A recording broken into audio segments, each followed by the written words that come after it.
Pada video ini, kita akan membahas sumber pendapatan bagi sebuah daerah. Kita akan berbicara tentang bagaimana daerah menghasilkan uang untuk membiayai program kesehatan, infrastruktur, dan pendidikan.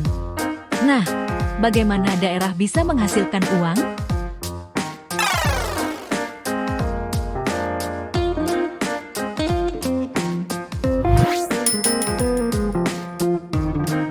Pajak adalah salah satu sumber pendapatan utama bagi sebuah daerah.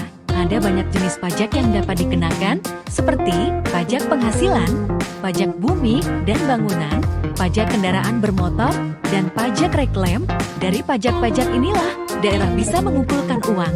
Namun, masalahnya adalah, apabila pajak sangat besar, kemungkinan orang akan malas membayar pajak. Selain pajak, ada juga retribusi daerah. Selain pajak, sumber pendapatan lainnya adalah bea dan cukai. Bea dan cukai, seperti yang telah kita ketahui, akan dikenakan pada barang-barang yang diekspor atau diimpor. Sumber pendapatan ini cukup signifikan apabila daerah memiliki pelabuhan, bandara, atau terminal yang besar.